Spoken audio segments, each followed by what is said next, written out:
This week, we're going to talk about morning routines and creating a morning routine, but why a morning routine, right? Both you and I, Evie, have morning routines that we've established over time.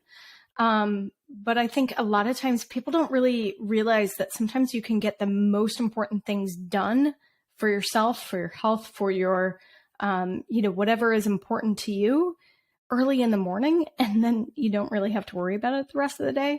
My old procrastinator self is like, oh yeah, I'll totally do a workout. And then the longer the day went on, I'd be less and less inclined to do it. Right. So that's me holding on to that willpower with like white knuckles, trying to make it happen. And so the morning routine for me kind of became the answer. How did you discover developing a morning routine, and what are your thoughts about it? Yeah, I was almost, I don't want to say it was like thrust upon me, but I started with the morning routine when I started working with my first holistic health coach. He was very big proponent of it and said, I really want you to pick 2 to 3 things to do every morning that's going to better your day, kind of set your day up on the right track. It's going to be a pillar to your health. And so that's how I got into it. So it started with me was getting natural light in the morning, which I still do to this day. And then I really thought, well, maybe I can do a natural light and then do some movement with a walk. So I decided to do a walk outside. So that's how I like to do that. And then it's built over time, right? But it's kind of been how did I get into it was more of what makes me feel good in the first 30 minutes of the day that then I can carry on that feeling of good throughout the rest of the day. So that's how I got into it, because I knew that what I did the first hour or so of my morning was going to dictate most likely how the theme of the rest of the day for me. And so I wanted to start out strong. I wanted to start out with good pillars to my health and pillars to my day. So that's why I even, I doubled down and got really serious about my morning routine.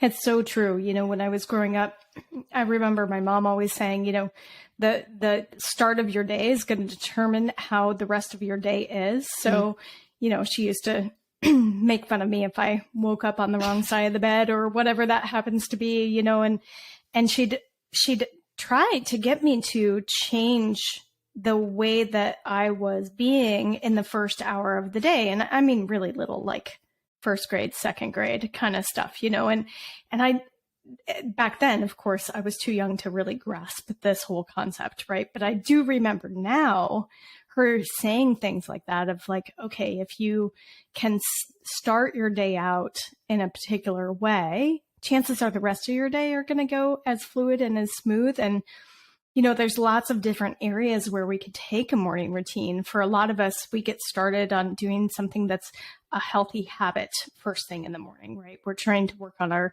physical health or our mental health or something like that. So it can look like a lot of different things depending upon what your goals are. And I think that's one of the things that I love about the morning routine is how adaptable it can be. Yes. Yep. And you can adapt it at any phase of life. So maybe, you have a new job or there's kids or something like that, and you can make it what you need it for that point in your life. And then you can change it for when that point in your life changes. And yeah, I haven't done the same exact thing for, 3-4 years now that I've been doing this. It's changed, and with different priorities that are in my life and different, modalities of, health tools and things. Like now I do red light in the morning. I didn't have that before. So it is, you can just change it. And the idea is that it's at least there, and then you can adapt it as you need. Absolutely. And so you started, when you started doing this morning routine, and it was your first coach, you said, that was helping you with that.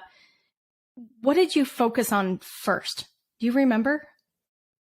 I focused on making it a habit, which meant I just needed to find consistency. It didn't mean that I was going to like it. It didn't mean that I was going to want to do it every morning, but I focused on what I knew the benefits of it could be. And I believed in having a morning routine, because I also at that point started to, follow on social media and read books of people who I would say they're successful in, different areas of their lives or different ways of life. And, everyone talks about that. They have some sort of pillar to their day. They have a morning routine. They start their day out the same way. And I was like, this is interesting because all of these people that I do admire and look up to and want to learn from are saying the exact same thing, just in a different way. So maybe there's something to this. So I decided to, if I can just build this consistency, that's going to be really helpful. So it didn't matter if I didn't want to do it, because ultimately I felt good when I was done doing it.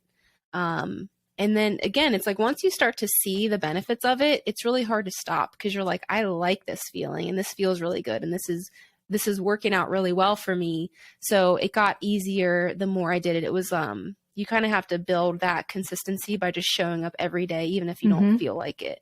So that's probably what I focused on in the beginning. And then just actual like logistics is, again, it was a morning walk in morning sun. That's what I did. And then afterward it became, oh, well, let's build in prayer to this. It was like a habit stacking at that point of, oh, let's also do tongue scraping. You know, it was all these things that I had room to add into my morning because I was already doing something.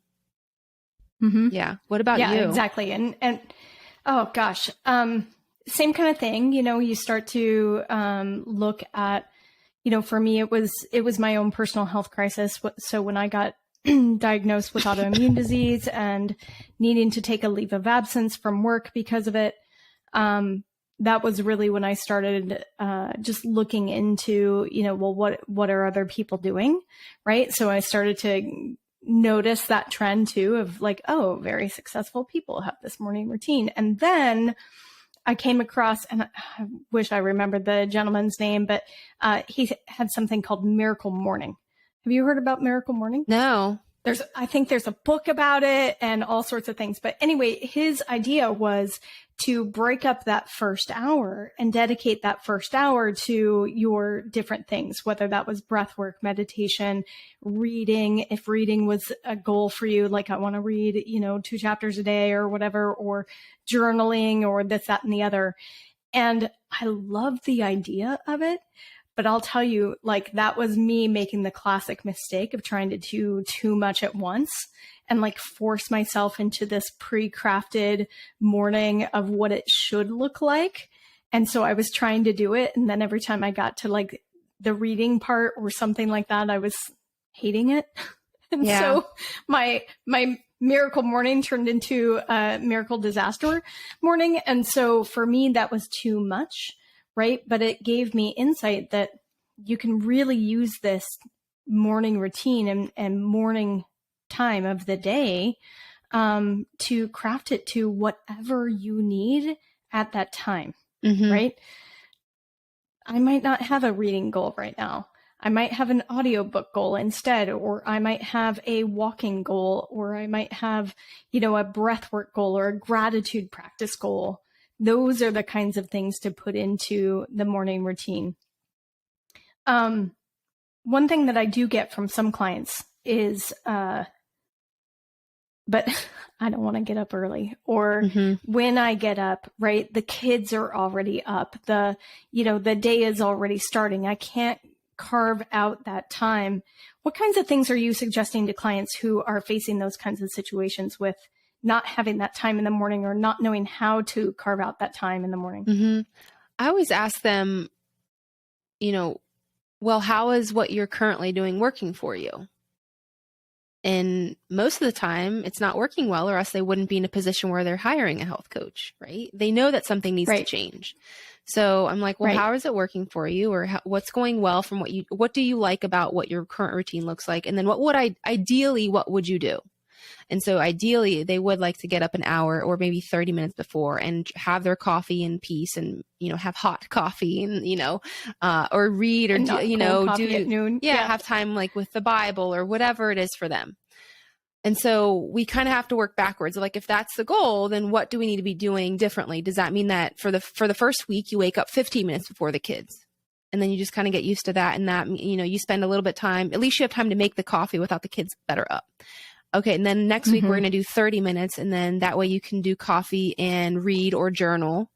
And then we're going to do an hour. So that means you can actually get on the treadmill and maybe walk a mile before they get up. And as they're doing this piece by piece, they're starting to feel so much better. And it's almost like my hands are out of it now. They want to be doing this. It's just they have to get a taste for that, and they have to build that consistency, and they have to see what the reward is, because the reward to them, in finger quotes, reward, is that they get that peaceful start to their day.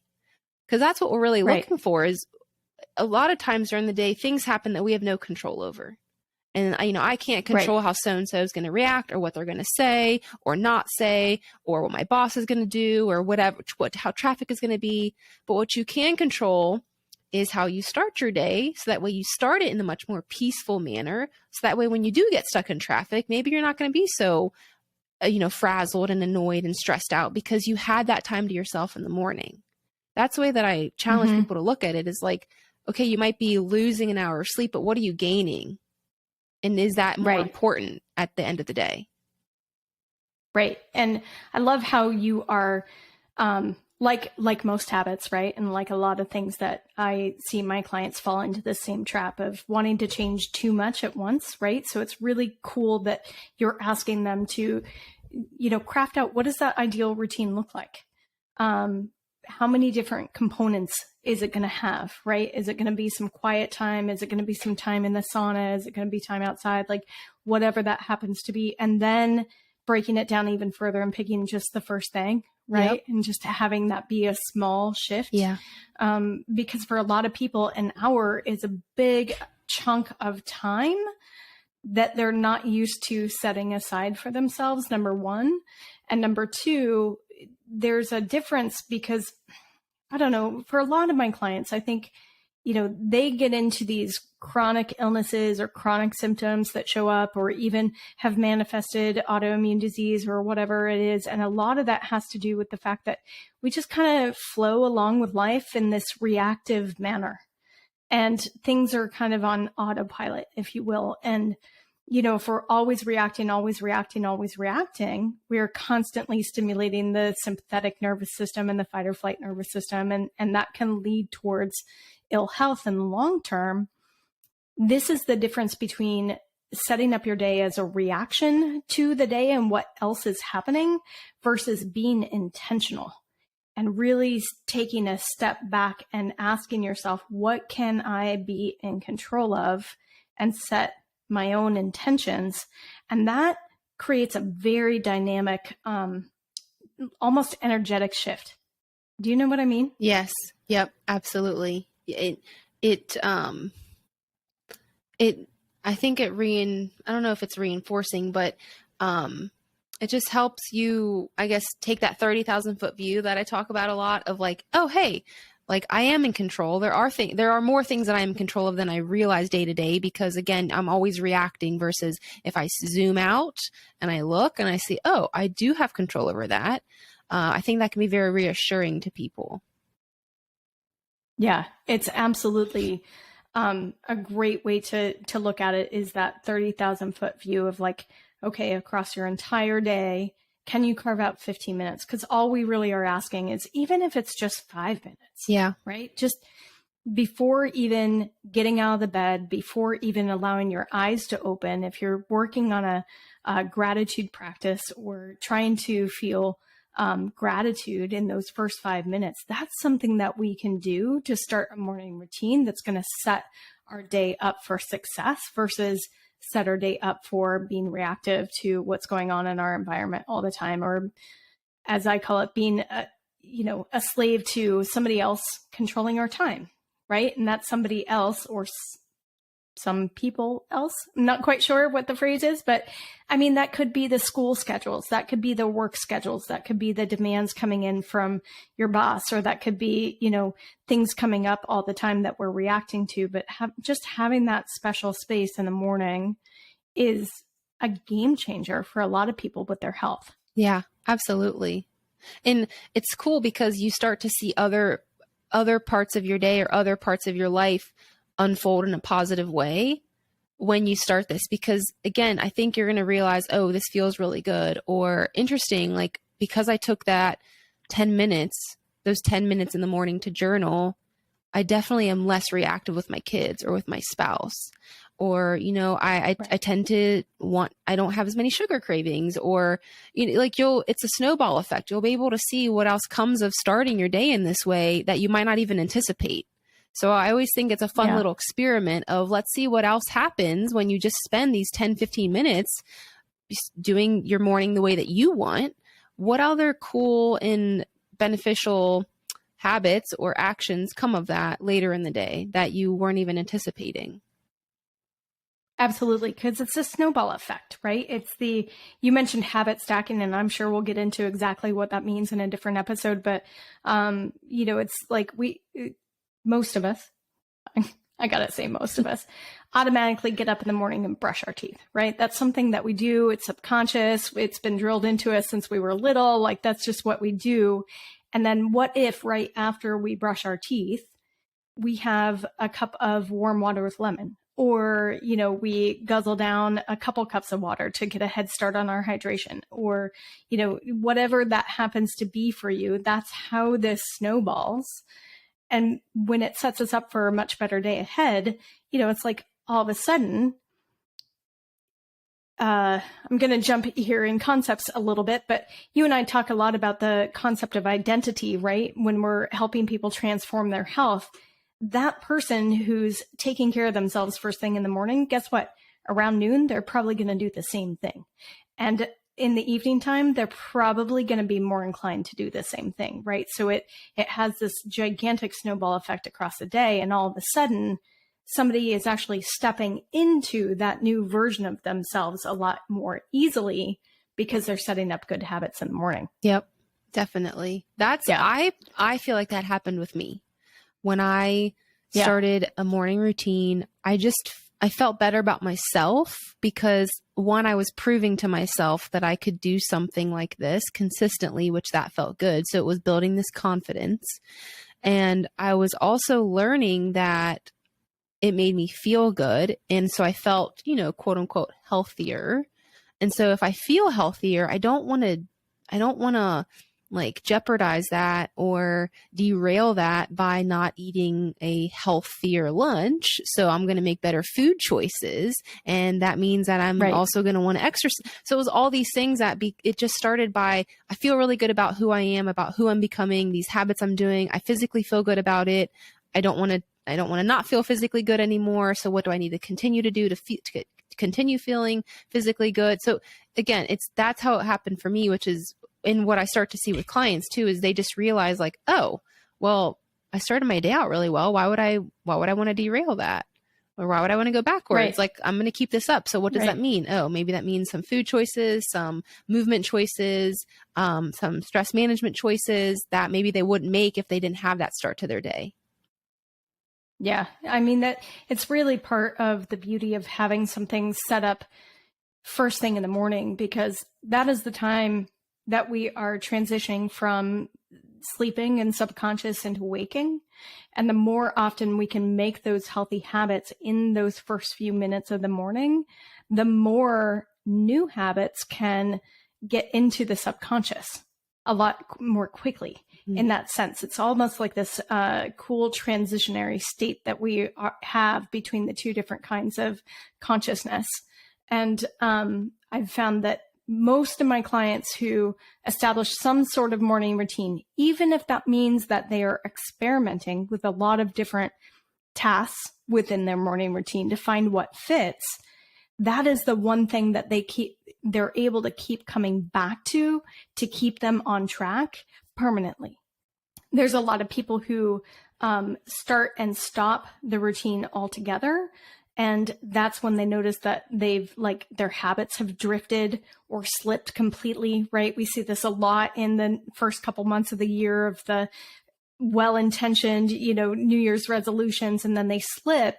It's usually because those things have been added later on in the day instead of in the morning. So people who are making lifelong transformations of themselves and making these long-term changes to really make them stick are establishing these habits first thing in the morning. Yep, definitely. Yeah. And I think that makes sense even for people who wouldn't identify as being a morning person. I mean, I think this is going to be helpful for anybody who's looking to maybe, improve their health or improve their day, or at least get started with something new. Because even if you're not a morning person, we're not talking about doing this at 5 a.m. This can be whatever time it is. And we're not saying to have this big, long, drawn out list of things. This could be 1 to 2 things, and that's it. And that might propel, absolutely, better choices later on in the day. So I don't think this is a matter of, well, I'm not a morning person. I don't think that argument holds up in this situation. Yeah, it's really about how you're starting your day. I don't care if you waking up at 4 a.m. Like, if you want to belong to the 5 a.m. Mafia Club, go right ahead. Like, that's fine if that's something that you want to do. Yeah. But it could be 9 a.m. when you wake up, or if you're on shift work, that could be 7 p.m. when you wake up. It's really talking about the first minutes, right? We're talking 5-10 minutes. Some people spend a full hour of your waking conscious day, right? That's really what we're talking about. Now, sometimes these morning routines go haywire. Namely, I've noticed that, like, when I travel, it'll go haywire, right? And so I've kind of come up with some things to kind of troubleshoot with that situation. But have you seen them kind of unravel and haywire in your past? Yeah, it's happened to me as well, traveling, or a change in work schedule, or maybe there's some sort of family situation or emergency where you have to get up and go, or, maybe you're not staying at home, whatever it is. So for me, what I've done is I always ask myself, what is like the 1 or 2 main things that are non-negotiables that I'm going to do no matter what? And then when I have those non-negotiables, I do as long as I can, I will do those even though I'm not in my typical routine or my typical environment. So if it's natural light, that's fairly easy, because anywhere I am most likely is going to have a door or a window that I can look out of or step outside. They all live under the same sun. Yeah, so that works out. So for example, I went on a little trip, a month or so ago with my brother and his family. And, we have different ideas of what morning looks like and what time morning starts. And that's totally fine. And we were staying at the same hotel. And so I got up and did a couple things that I would typically do at home. I went out for a walk outside of the hotel. I got a little movement in, and that was great. I didn't get to do all the things that I would do at home, but it still felt like I was grounding myself enough for the day. So I didn't feel completely out of my element and completely out of my own body or out of my own control. So I just always ask myself, what is like that 1 or 2 non-negotiables that is possible to maintain no matter what the situation is? And I just stick to that. And that feels good enough for the situation that I'm in. Yeah, that's great. I mean, I talk a lot about taking a litmus test. You know what a litmus test is? No. So in chemistry and biochemistry, you've got this strip, right? And you put it into the solution, and it'll change colors. And so it's called a litmus test. Basically, you're just trying to see if it's going to work or not work, basically. So that's what a litmus test is. But using the different elements that you have on your morning routine, giving them the litmus test of, can I do this anywhere on the planet? Right? It's like, could I go for a walk anywhere on the planet? Yes. Could I go for a bike ride anywhere on the planet? Not necessarily, because you might not have a bike. You might have to go rent a bike. That may not be something that you could do anywhere. So I use that as the litmus test of knowing, like, okay, what are those non-negotiables? Because I know that I could do them anytime, any place, anywhere. I don't have to have my special, beans of coffee in order to make my coffee ritual or my matcha tea ritual. Like, I don't have to have those things. I can still, have these things wherever. And those are the ones that I end up distilling down to, like, the most essential piece of the morning routine. I don't have a journal with me everywhere that I go, right? So I may not be journaling every single time. So it's almost like I categorize it into, what are these most essential pieces that I can do anywhere?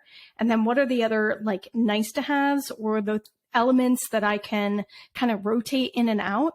Sometimes I don't feel like journaling every day, right? So maybe I do something else. Maybe I swap it out with breath work, or maybe I swap it out with doing some planks or, whatever that happens to be. And we've been talking a lot about like health things, but it can also be things that nurture your soul, right? Maybe it's prayer time. Maybe it's reading passages of the Bible. Maybe it's doing oracle cards, if that's your version of spirituality. Like it could be any one of those things. But if you don't carry the oracle cards with you in your pocket everywhere, that might be one of those things that becomes one of those more fluid elements to a morning routine. Mm-hmm. Absolutely. Yeah. And I think asking yourself, can I do this anywhere, is so important. I think that is really, because then if you are somewhere where you can't necessarily do your, your typical coffee or matcha, or, you didn't bring your journal with you or something like that, then you get rid of that excuse of like, well, there we go. I can't start my morning like this. You eliminate the possibility of that.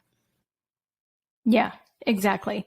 I know that in the next episode, we're going to talk a little bit more about what our morning routines really look like and how that relates to overall wellness.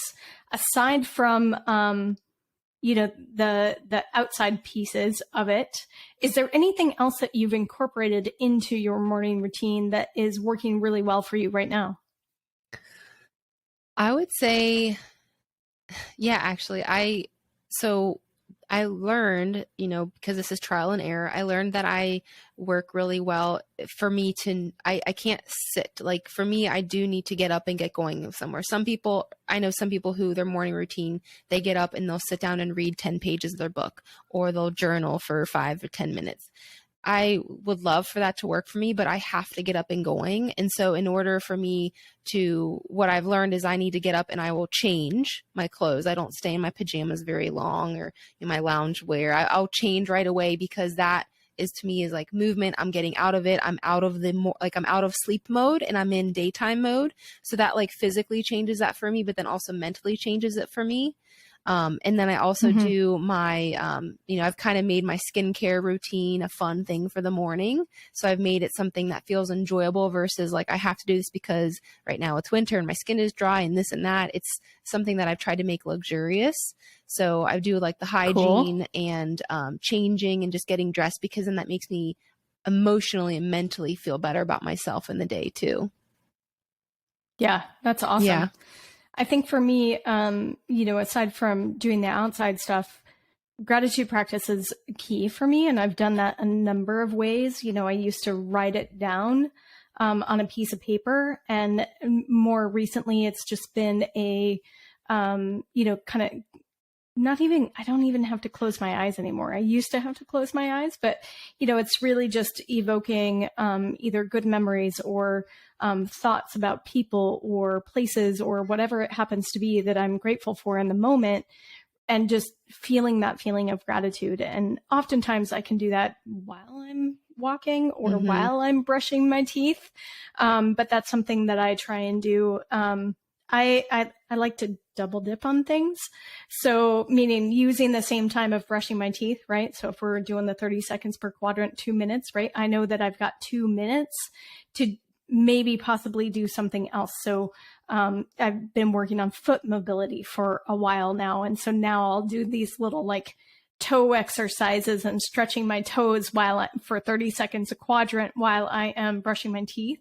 And that helps me kind of modify that morning routine a little bit. But yeah, those are the things that are working for me right now. But man, it's looked very different across the years. I've included meditation time and just listening to music just to be quiet, just learning how to just be quiet, which is a little bit different than like a visualization or guided meditation session. I've done journaling. Definitely there's a morning beverage ritual. Yeah, for sure.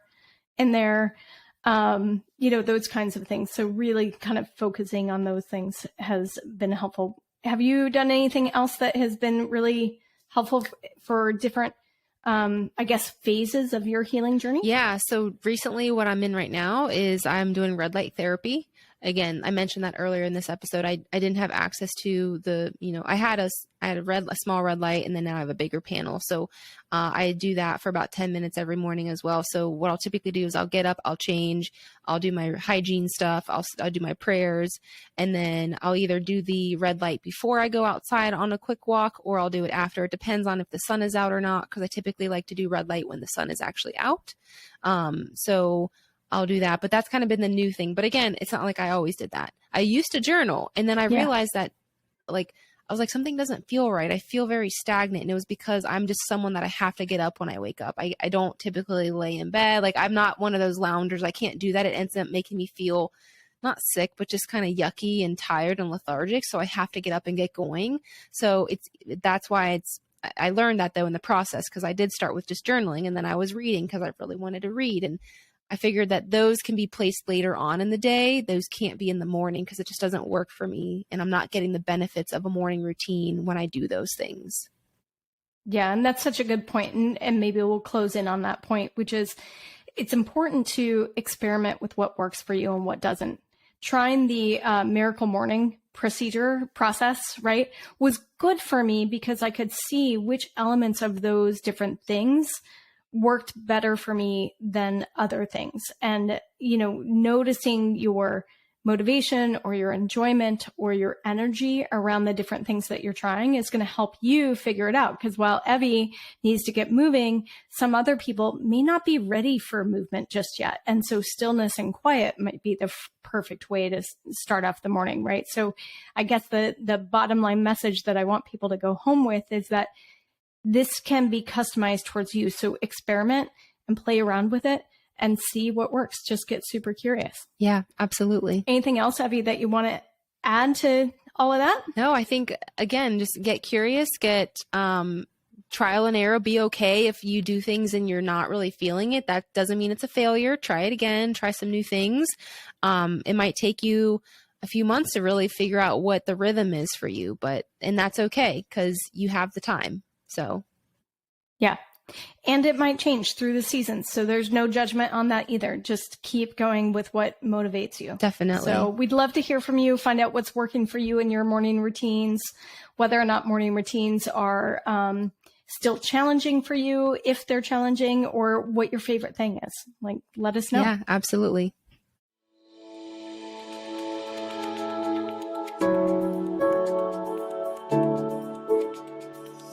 Hey, thanks for joining us for this episode of the Wildly Optimized Wellness Podcast. If you are ready to dig deeper into your health, stop playing the whack-a-symptom game, start testing to get better guidance, you can find more about Terea at TereaRodriguez.com, and you can find Evie at holisticallyrestored.com. Want a peek into what it's like to work with us? Come join us at our Optimized Wellness community. You can find the invitation link in the show notes below. And if you have a question for the show, you can submit your question under the podcast section of TereaRodriguez.com.